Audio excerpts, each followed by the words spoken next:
देखिए, एक बहुत पुरानी लाइन प्रचलित है कि वो लाइन ऐसे है कि गरीब की थाली में पुलाव आ गया है, क्या कहीं चुनाव आ गया है? गरीब की थाली में पुलाव आ गया है, क्या कहीं चुनाव आ गया है? वाह। लेकिन मैं अब इस पुलाव की परिभाषा बदल रहा हूँ। ठीक है। अब इस पुलाव की परिभाषा ये होनी चाहिए कि क्या कहीं ये जो पुलाव की बात चल रही थी ना, क्योंकि असली पुलाव नहीं दे रही अब सरकार। पहले तो समय में हो सकता था कि पुलाव का कहीं ना कहीं गरीब की थाली में नजर आना। गरीब की थाली में कुछ एक्स्ट्रा देती हो सरकार पहले, लेकिन अब दूर दूर तक ऐसा कुछ नहीं है। अब तो बस माहौल बनाया जाता अब जैसे जातिगत जनगणना की जैसे ही घोषणा हुई है, उसके ऊपर मैं लाइन बदल रहा हूँ और मैं कह रहा हूँ कि गरीब की थाली में ख्याली पुलाव आ गया है। गरीब की थाली में ख्याली पुलाव आ गया है। नमस्कार, स्वागत है आपका। मेरा नाम है विपिन विभाग, मेरे साथ मेरे सहयोगी शादाब रिजवी। जी धन्यवाद साहब। केंद्र सरकार ने जाति जनगणना कराने का ऐलान कर दिया है। घोषणा के बाद से ही सियासत भी शुरू हो गई है। ऐसे वक्त में घोषणा की गई है जब बिहार में विधानसभा चुनाव होना है। चुनाव में इसका फायदा क्या कुछ होता है यह तो बाद में पता चलेगा, लेकिन तेजस्वी यादव ने एक बार फिर बीजेपी और केंद्र सरकार पर हमला किया है। शुक्रवार को उन्होंने एक्स पर पोस्ट कर लिखा कि जातिगत जनगणना तो शुरुआत है, पिक्चर अभी बाकी है। बिहार में इसी साल 2025 विधानसभा चुनाव होना है और इसी को देखते हुए तेजस्वी यादव ने एक्स पर पोस्ट कर आरक्षण का अपना मास्टर प्लान भी जारी कर दिया है। तेजस्वी यादव ने एक्स पर लिखा कि उच्च मानसिकता के समता विरोधी संकीर्ण और नकारात्मक संघी भाजपाई इस पर भी हमें गाली देंगे, लेकिन बाद में बेशर्म हमारे ही एजेंडे को अपना मास्टर स्ट्रोक कहेंगे। कितने खोखले लोग हैं ये। पिछड़ों, अति पिछड़ों के लिए आरक्षित निर्वाचन क्षेत्र, निजी क्षेत्र में आरक्षण, ठेकेदारी में आरक्षण, न्यायपालिका में आरक्षण, मंडल कमीशन की शेष सिफारिशों को लागू करेंगे, आबादी के अनुपात में आरक्षण देंगे, बिहार के लिए विशेष राज्य का दर्जा, बिहार के लिए विशेष पैकेज। बता दें, जाति जनगणना के मुद्दे पर विपक्ष क्रेडिट ले रहा है। हालांकि बिहार में विधानसभा चुनाव होना है, तो उस लिहाज से जाति जनगणना जैसे बड़े मुद्दे को केंद्र सरकार ने विपक्ष से छीन लिया है, ये बताया जा रहा है। शादाब रिजवी, क्या छीन लिया है या कहीं ना कहीं केंद्र भी अपने आप को ठगा महसूस कर रहा है, या मजबूरी थी, या कश्मीर की घटना ने बेबस कर दिया? देखिए, एक बहुत पुरानी लाइन प्रचलित है कि वो लाइन ऐसे है कि गरीब की थाली में पुलाव आ गया है, क्या कहीं चुनाव आ गया है? गरीब की थाली में पुलाव आ गया है, क्या कहीं चुनाव आ गया है? वाह। लेकिन मैं अब इस पुलाव की परिभाषा बदल रहा हूँ। ठीक है।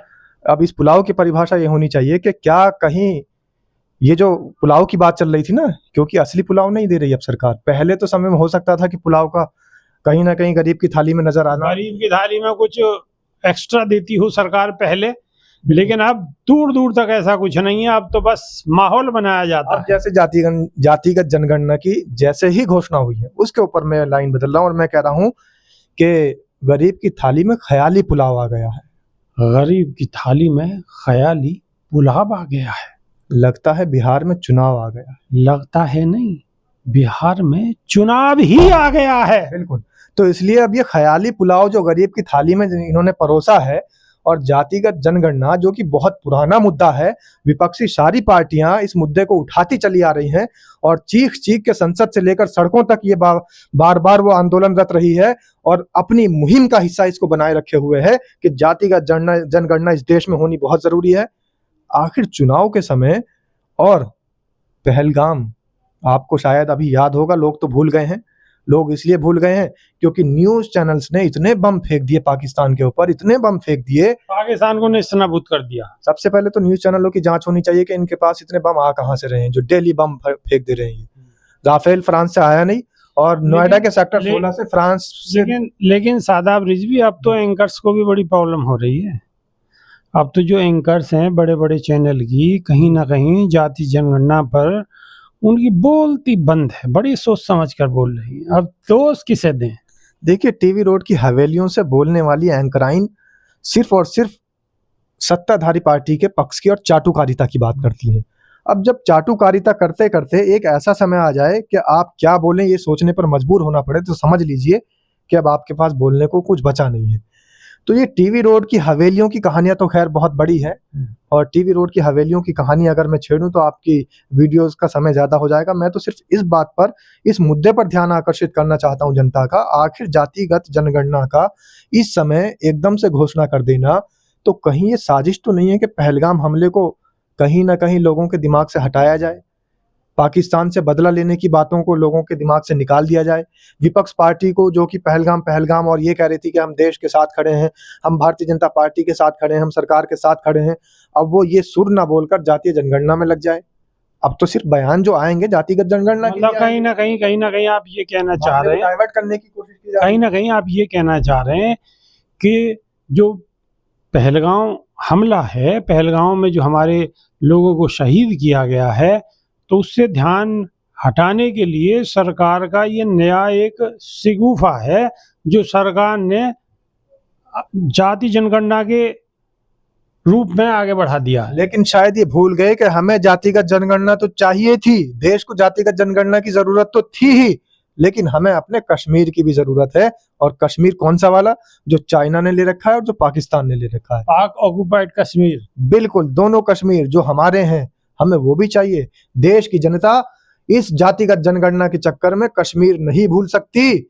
और वो डायलॉग सनी देओल की पिक्चर का है, किसका है वो आप बखूबी जान सकते हैं, आप बोलते भी हैं उसे। कौन सा वाला? दूध मांगोगे तो खीर देंगे। ओहो, दूध मांगोगे तो खीर देंगे और कश्मीर मांगोगे तो आगे तो आप समझ गए होंगे। देखो, चीरने की बात मैं बताऊं, 28 लोगों को चीरा जा चुका है। इससे पहले 45 से 50 जो पुलवामा हुआ था, सेना के जवानों को चीरा जा चुका है।